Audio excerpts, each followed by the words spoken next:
Hello and welcome, and today's word is self-discipline. Now, have you ever set a goal and felt highly motivated in the beginning? So your goal was living your best life. You got everything down on paper, all those great words and those vision boards, and the excitement grew. And then suddenly something distracted you, and before you knew it, the project was left on the side, and you came back to it hours, days, weeks, months later, if you were lucky. In many cases, we start a project, we get distracted, and we totally forget to complete it at all. And here we see the power of self-discipline.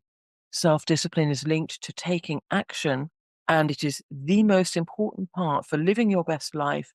Three parts are important. One is getting clear on who you are today and why you are who you are. Number two is all about rewriting some of the beliefs so that they're aligned with you and you get clear on what your ideal future looks like, feels like, sounds like, what your behaviors would be like. You get really clear on all of those things. And then number three is taking action and getting self-disciplined in order to do that. Without number three, nothing will come into fruition. And if it does, it will be a lucky moment. It won't be due to your work or your intention. So we need to really get there. The intention part of manifesting is the first part, but action really is a big part of bringing everything together. But self-discipline is really what divides the world between those who achieve and those who don't really achieve very much. If you want to live your best life, we need to get into some really healthy habits, and self-discipline is going to be a massive help to you in the future. So studies show that self-discipline is a stronger predictor of academic success than intelligence. And equally, I would absolutely verify from my coaching practice room, I would say that self-discipline is one of the absolute strongest predictors of a person achieving the best life that they want to live, because we have things to learn. We have things to unlearn. If we're not yet living our best life, we've got to unlearn things, and that's going to take discipline and sometimes a little bit of discomfort.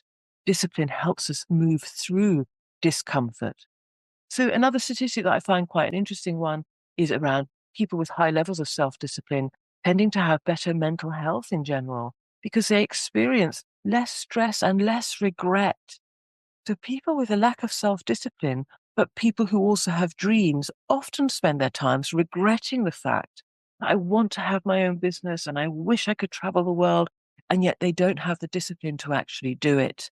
And they then spend time ruminating over the loss of the dreams that they didn't achieve, and it was self-discipline that was the issue. So number one action step for getting a bit more discipline into your life: set small, achievable goals and commit to following them through daily.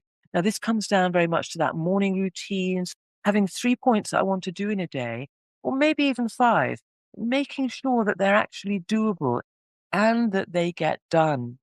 And when it comes to a list, so I often have 10 things on my list because I really love that feeling of ticking things off. I make sure that 5 of them are very easy, quick wins, so that when I get bored or irritated, I can quickly go to one of those things and get them quickly done. And I still get that sense of achievement and discipline.